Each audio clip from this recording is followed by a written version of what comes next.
Before we start, a quick heads up. This episode contains some graphic language and descriptions of very sensitive sexual situations, including discussions of sexual consent and accountability, which might be very difficult for some people to listen to. Oh, wait, you're listening? Okay. All right. Okay. All right. You're Listening to Radiolab. Radio From WNYC. See? Yeah. Hey, I'm Jad Abumrad. This is Radiolab. Today we have part 2 of a 3-part series that we're calling In the Know. No as in N-O. We were inspired to do this after hearing a set of stories on a show called The Heart, produced by Kaitlin Prest. Last week we played excerpts of that series. And if you haven't heard last week's episode, I would encourage you to go back and listen because the stories that Kaitlin told, which got some very intense reactions from our listeners online all over the map. However you feel, I mean, those stories that she made are a very striking, personal view of consent from the inside. Now, it just so happens that Kaitlin produced those stories in the spring of 2017, which is the spring just before all the accusations started hitting the news. First against Harvey Weinstein, and then congressmen like Al Franken, actors like Kevin Spacey, and then comedians, and then in many cases, the very people, the very men who were reporting about those stories. And much of what made it into the news was pretty clear-cut, like criminal cases or accusations of clear breaches of consent. But then we started to hear about the cases that were harder, not explicitly criminal, more nuanced, and that gray zone, which Kaitlin was in many ways exploring in her piece, it occurred to us like this is a conversation we're all trying to have right now. So what we started doing in the wake of listening to her stories was doing a series of interviews of our own with people all over the map who are thinking and rethinking consent in interesting ways. We'll play a couple over the next 2 weeks, but we ran into one particular interview. Let's see if it's working. Kaitlin, are you there? Yes, I'm here. Hey, I did it. You did it. That we could not stop thinking about. In fact, it created a lot of really difficult conversations internally. And so we just kind of decided, why don't we play this thing relatively raw? Which we don't do very often, but let's just put it out more or less how it happened in all of its flaws. Kaitlin, can you hear Hanna?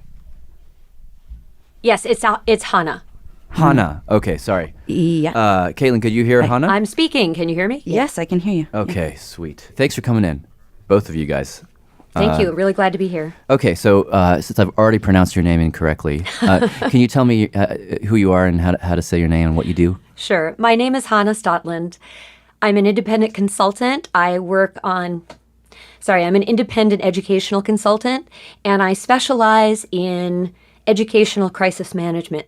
And we called upon her because she has a very particular vantage point on this whole set of questions. When I see a unfamiliar number from a distant area code on my phone, if I can, I pick that up. And it happens quite regularly that I pick it up and I just hear sobbing. That's a mom whose kid just got expelled. So that happens regularly. Like daily? Weekly? More like once or twice a month. Often the calls are coming from moms whose sons have been accused of some kind of sexual misconduct. I got my first 2 calls on that topic in January of 2014. And since then, it's grown and grown and grown. About a third of my work now is students who are involved with Title IX in one way or another. Title IX is a federal law that deals with, among other things, sexual harassment, sexual violence on college campuses. What Hanna will do when she gets these calls is she'll work with these young men who've been accused to get them back into school, either the school they were in, but more often it means transferring to a different school. So families hire me to help their kids get into college or grad school usually. I think it is a good thing when people in general, even people who may have done something very bad, who want education, can continue to get education as long as they're seeking it honestly. But what if you're then just deferring the problem to some other campus? I mean, let's say there's a guy who that's victimized somebody, and then you help them get to another college where maybe they do it again. Well, they'd be in the community one way or another. And I think this is an area where I see a lot of problems with classism and probably racism too, where we're so concerned about that accused person being on another college campus. If he isn't on a college campus, where do you think he's going to be? Because he's not going to jail. The students that we're talking about, typically the police don't even get called, but if they do, they come and see the evidence and say, this evidence is so thin, we're not even going to impose charges. So say, okay, well, he's not going to college anymore. He's going to work at McDonald's. And so if there's a risk to the fellow people at McDonald's, then we just don't care because they're not the upper middle class white women who we're actually worried about on the college campuses. And I have misgivings about the idea that the college students are special. That community needs special attention that other young adults don't need. So you're just so that I know that I have your point of view, that I understand it. It's that you don't. It's not that you don't think that some people should be expelled sometimes. Oh, sure, it's they should. It's more that, okay. But I feel very comfortable with the idea that people who want to continue their education ought to be able to make their case for why they want to continue it. What I do is help them talk about what happened. So if you're interested in covering it up or hiding it, there's no reason to hire me. I help you have that hard conversation or write that difficult essay about what went wrong.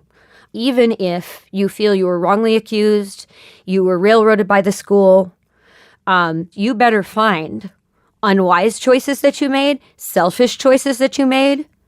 There are not a lot of these cases where I think, wow, you handled everything perfectly. You didn't make any risk-preferring choices. There's nothing you could change to keep this from happening to you in the future.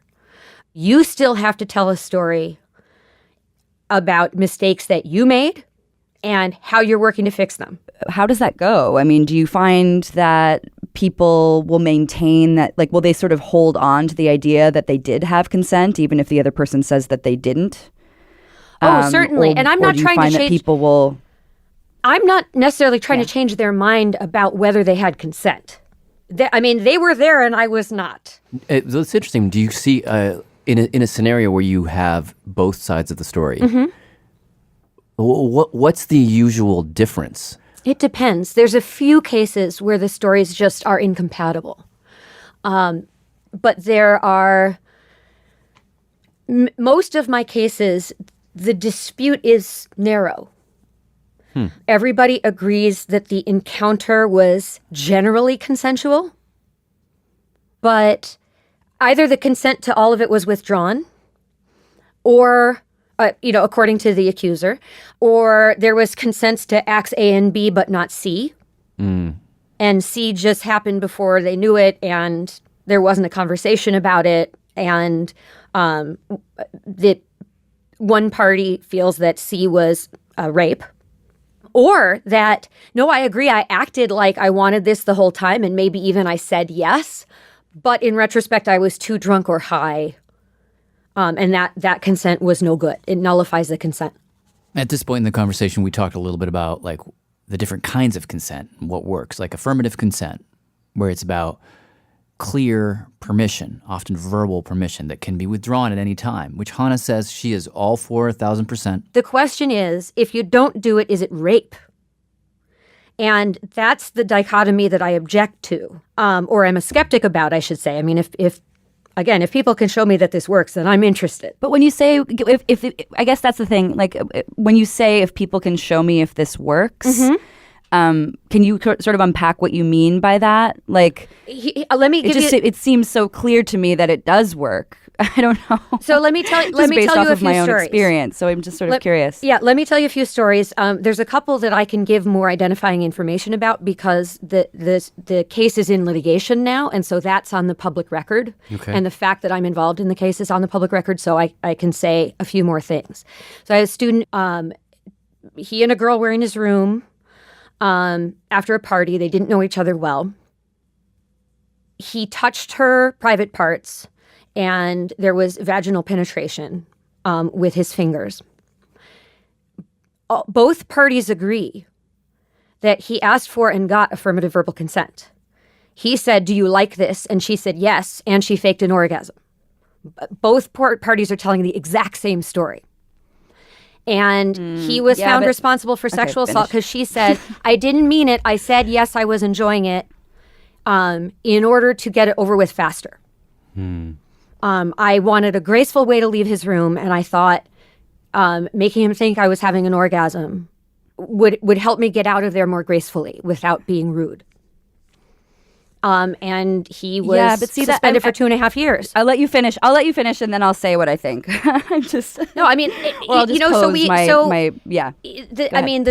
that's what I'm seeing in practice. It's other cases that I've seen. Is someone who my student is a big black guy. Well over 6 feet tall, a lot of muscles. He's an athlete, and it's undisputed that he and the accuser were in her dorm room together to hook up. They took off all their clothes, and she touched his genitals and performed oral sex on him. And she said that she did that because she was fearful once they were both naked. And she felt that the situation was so overwhelming that she had to reach out and touch him, and then reach out and use her mouth on him. And the school decided in that situation that the only thing that had gone wrong was that there wasn't a verbal confirmation.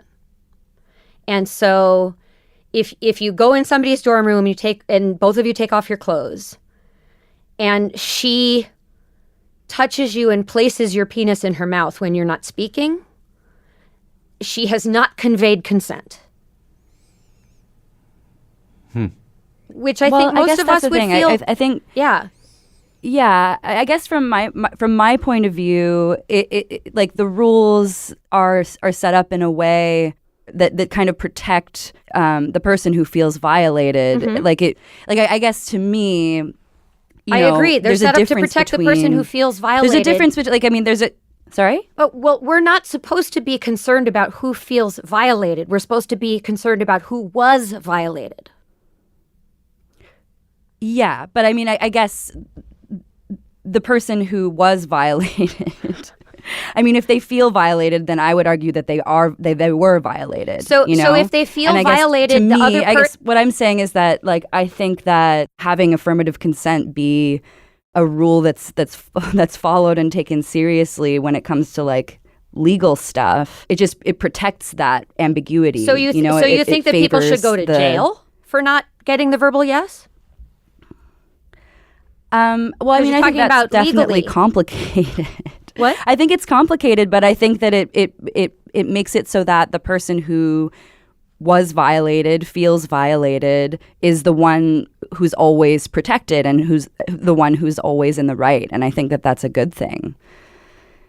Yeah, I don't agree with you about that. Do you know what I mean? I don't think they're always in the right. Yeah. I don't think they're always in the right. I don't think they're always in the right, but I think that it's safer to assume that they're always in the right. Well, safer for there's whom? going to be a very small margin of people who are not, but I feel like it's important to. But how do we know?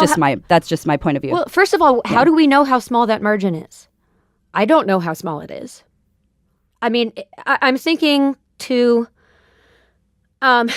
various encounters that my students have had, for example, where they both agree that they were having consensual intercourse, and they both agree that the consent was withdrawn during the intercourse and that the intercourse stopped. The dispute is about how rapidly it stopped. And so, and there isn't, in that case, I just hesitate to say, and again, it seems clear on paper, the absolutes of that. Well, you control your body. The second you convey For example, start to cry during sex. All right, well then, okay, I would assume non-verbally that this should stop, or, we should make sure. And it did stop, but, did that take 2 seconds, 5 seconds, 30 seconds? And that from the moment of there's the problem. The other problem is there's no, what should you reasonably be aware of? And I'm very uncomfortable with the idea that person A's feelings determine whether person B's behavior was rape or not. Because But we're not always calling it rape. I mean, sometimes it's not sexual called assault. rape. It's called sexual assault. Sexual assault. I feel like that's a really important distinction. That like the terms, even sexual assault is not adequate. Because there are so many different gradations. Yeah, absolutely. But I personally I do think that if someone's feelings should determine whether person B has assaulted them. I think even thinking about like when someone cries in the middle of sex, like talking about like is it 5 seconds, is it 10 seconds, is it 30 seconds? Like what are all the things that happen leading up to that moment? Well, because he disputes. He says, "I stopped as soon as I realized she was crying." Yeah, and she says, but she says, I was crying for like 25 seconds, let's say 30 seconds, and so that period between when I started crying and when he realized I was crying. But or even when like, he says he realized he was but crying. I feel like to me, when I hear a story like that, I think that there was actually there were probably a lot of other things leading up to that moment that were not perceived, or that the reason why she's coming forward and saying that this was an assault, this was a violation, there's probably there's an unseen architecture to that story that is really complicated, I guess. Like I don't think that someone would just come out and be like, I cried for 30 seconds and you didn't stop. Like it's probably a lot. It runs much deeper than that. There's something unnameable happening in that room. And she sort of hinges that unnameable feeling of violation on this. I this agree that moment they feel that seems violated. trivial when you talk about it out loud. But she's trying to say something was not right here, I agree. Yeah. So I very much agree Anyway, that it's complicated. I'm sort of just Right. trying to get into the complicated area of it. Right. I think that area we agree on a whole lot. That I don't dispute at all. I think even in my cases where I have the most doubt about what happened, I don't dispute that the accuser feels violated. I think that's true. They usually But convince why me. is it not they true usually that convince if she feels violated, she is violated? because there's all kinds of reasons besides being sexually assaulted that a person might feel violated. So I mean, I'll talk about one instance for myself. Where the people who have broken my heart when I was in love with people, and there was a breakup where I got treated like dirt. When we were in love and like knew each other's families and all of that, and then basically ghosted me and then dumped me on a phone call 10 months in. I felt extremely violated. I can't put into words how bad he made me feel. And how it colored my memory of every interaction we'd had for 10 months and Christmas together with my family in Hawaii. And calling into question, was he lying to me then? I feel very violated by his actions. It's probably not a word I would have come up with, but I feel unbelievably, I'm happy and married now. It's all good. I should not have ended up with him. But especially at the time, I mean, that was an experience that permanently changed me. I'm not the same person I was before that heartbreak. And he didn't sexually assault me. It was awful what he did. And it just makes sense to me that people could be unbelievably deeply hurt by all kinds of behavior that isn't sexual assault. That I can see that. I can see that, but I guess I feel like what we're doing right now is working against history, Like I think that we're trying to make progress on this issue of sexual assault and the much larger issue of the imbalance of power as it is distributed between the genders. Like, right. Can you ever really, as a woman, and this is, I don't know if I fully agree with what I'm about to say, but it's just, I'm just posing it as a philosophical question. If you're taught from birth to define your pleasure based on someone else and someone else's pleasure, how can you even know what you want or don't want in those private moments, and like, how do we restore that balance, Yeah, I think a lot of what you're describing is what I'm seeing as a generational divide. In feminism. I don't know how old you are. I'm 42. Yeah, I'm 30. Yeah. Yeah, women who are my age and older, I find tend to agree with me. And the women who are college age or in their 20s now often don't. And the disconnect stems, I feel like, when you were describing how, because of societal pressures and training from birth and all that, when the man was naked in my room, I could not do anything but give him a blowjob. I could not say no. And I would say you did not say no. And there may be situations where we agree that this is a can't situation, but I don't see it as positive for my feminism to say, well, the woman is just helpless there. She has no agency. They put her in a pink dress, so now she has to give a blowjob. Yeah. I understand that. And I think that's a really important point of view. But I also, I guess, people have done research about that the fact that, like, young girls define how good sex was based on how much they perceive the other person enjoying it. And even something as simple as that creates a power dynamic. And I feel like I'm not really seeing the men that I know, the young men that I know, I'm not seeing them understanding the power that they have that's really easy to abuse, and like, how do you fix that? That's what it kind of all comes down to. And like, there has to be some kind of consequences if we're going to see a change.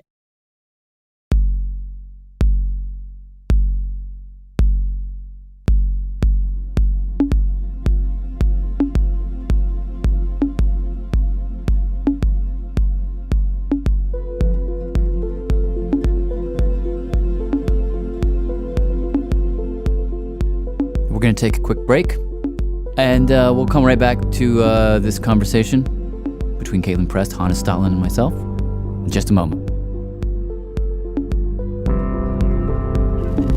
Hello, my name is Aaron Davies. I'm calling from Tempe, Arizona. Radiolab is supported in part by the Alfred P. Sloan Foundation, enhancing public understanding of science and technology in the modern world. More information about Sloan at www.sloan.org. I'm Jad Abumrad. This is Radiolab. We're back with the second episode in a three-part series that we're doing, inspired by, in collaboration with Kaitlin Prest.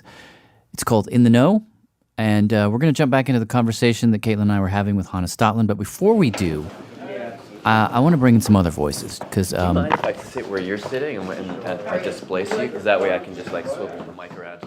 as we were working on this series, it really was an exploration for us. One of the things that happened along the way is we convened some groups of college students in different spots across the country.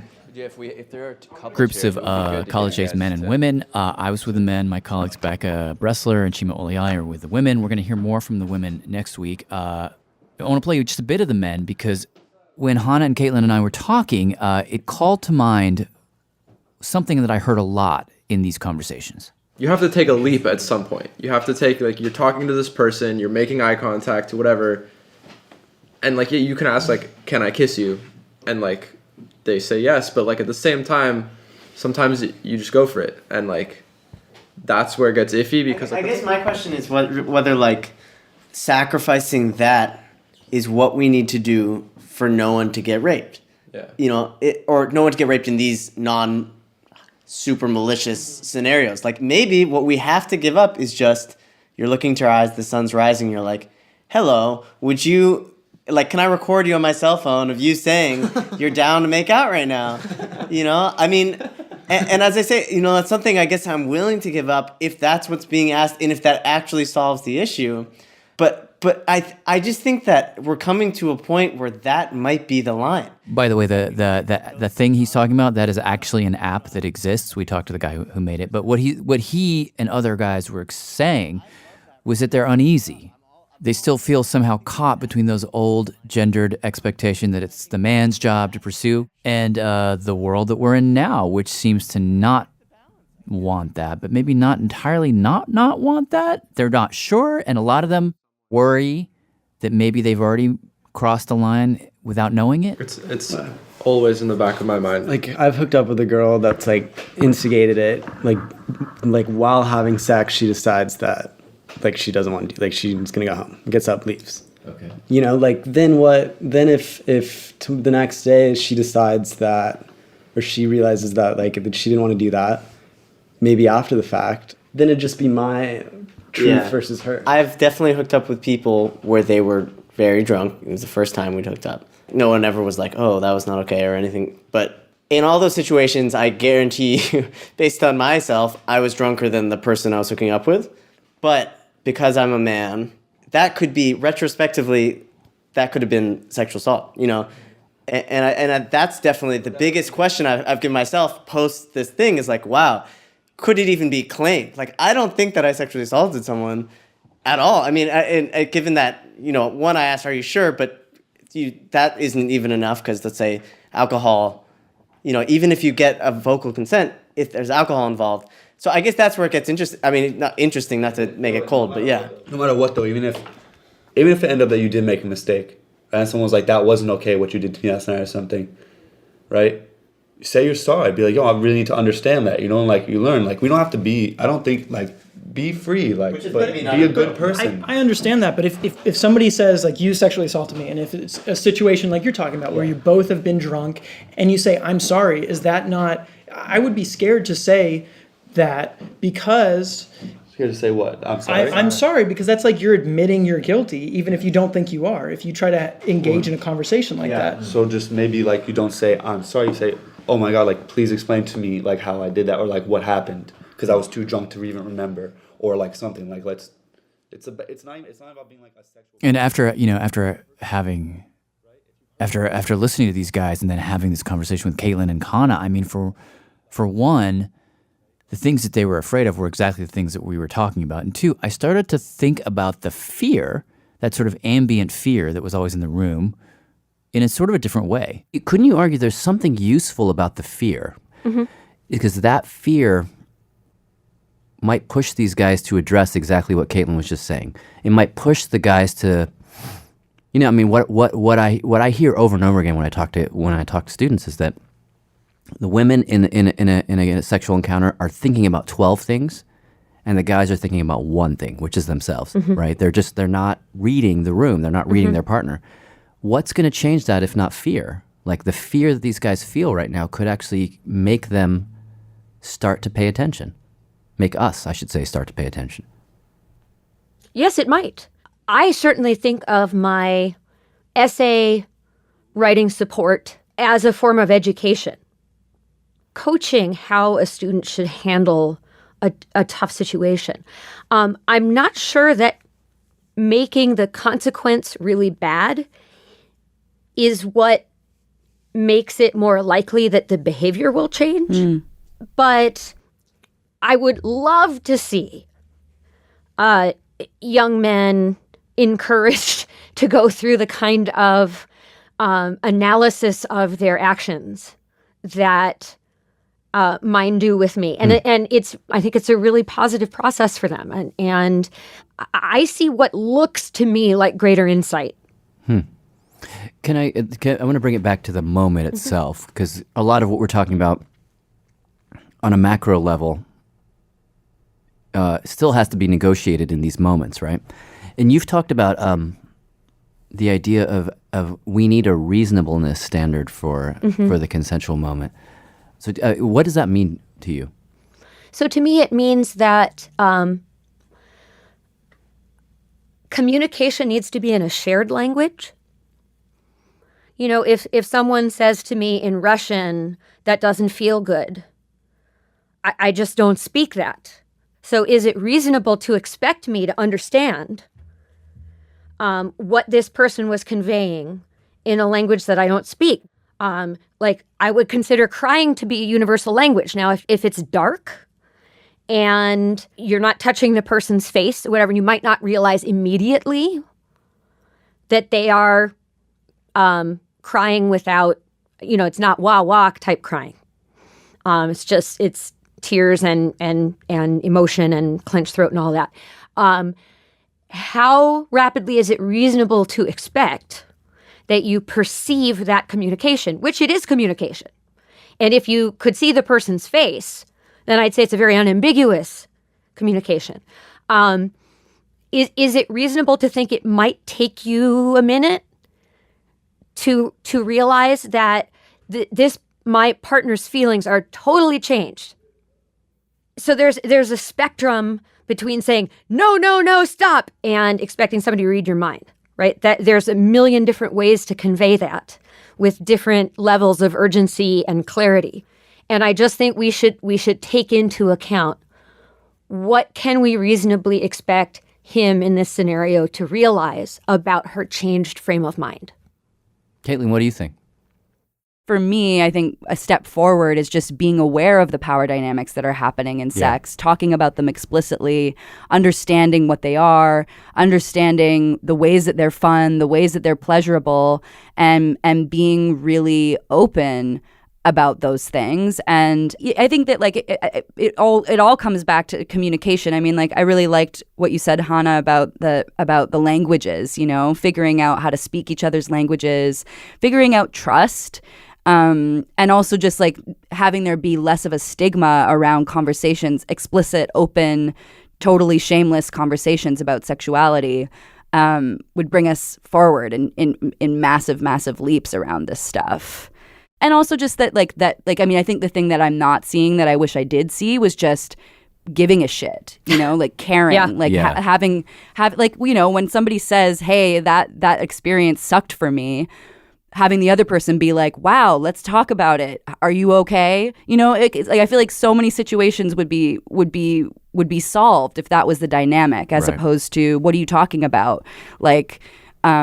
The gaslighting, all that stuff. Yeah, anyway, totally. That's my and little this connects rant about, to the work I do with some of the students. When I say, so what do you regret? And sometimes they're not sure. They're like, I really didn't attack her. And I said, but do you regret, is it ever your goal to get into your bed with someone and have them walking away going, oh, I'm glad that's over? And the guys are like, no, I don't want that. And I was like, well, that's what you got. And we can dispute whether it was an assault or not. It is objectively the case that this person had a bad experience with you. Everybody agrees on that. Yeah. And if that wasn't what you wanted to happen, then you probably have regret about that. I should have done something differently so it didn't come out that way. I'm not telling them what they ought to want sexually, but I do tell them to consider what they want sexually. It is not, I want to preface this by saying, I'm not saying that the training of men and women is symmetrical. It's not. But that some of them may realize, some of the men may realize, you know what, I was told that men are supposed to like any kind of sexual contact we can get from anyone, anywhere. We're supposed to be happy about that. And is that actually what I want? Or is that what people expect me to want? And maybe I would prefer more of a, loving, gentle, a kind of relationship. Maybe I'm a man and that kind of model would actually work better for me than this conquest model. It's interesting because, what I hear a lot coming out of the Me Too movement is that I hear a lot of women saying, guys, you need to do the work, okay? This is largely your work to do right now. And I hadn't expected to hear you talking about what you do as, in some sense, being a part of that. Like you are actually, it seems, involved in some of the guys doing the work. I mean, like how to do the work is its own sort of can of worms, like which is something we haven't really talked too much about. But it is interesting to hear that. I wasn't expecting that to be the case. And like, in a sense that it's not necessarily my goal, but it may be necessary in order to achieve my goal, which is to help you advocate for your education. You can't do that effectively unless you've been thoughtful about your past. And my thesis is gray. Help the kids see the gray. And this is not a binary world we live in terms of gender, in terms of communication, and to some extent, I feel like we have to work with the complexity of what's in front of us, and even if we wish it were black and white, and that would make our job a lot easier. Yeah. Kaitlin, any final thoughts? Amen. No, I don't think so. I guess, yeah, this has been really great combo. Loved it.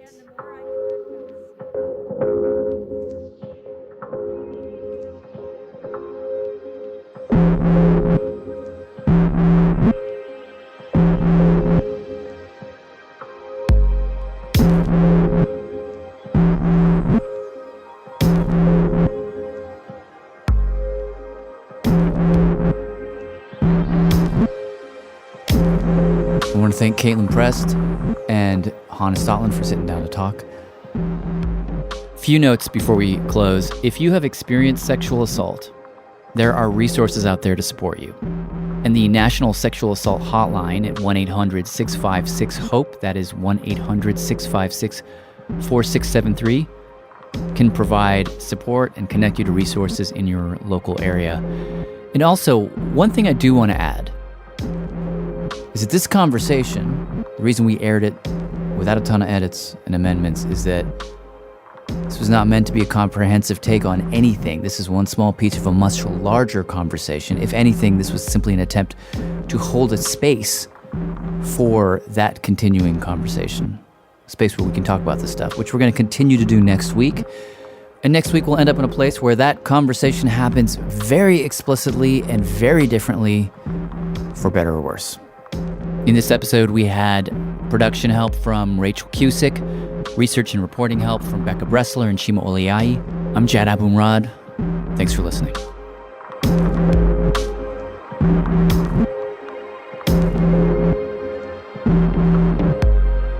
To play the message, press 2.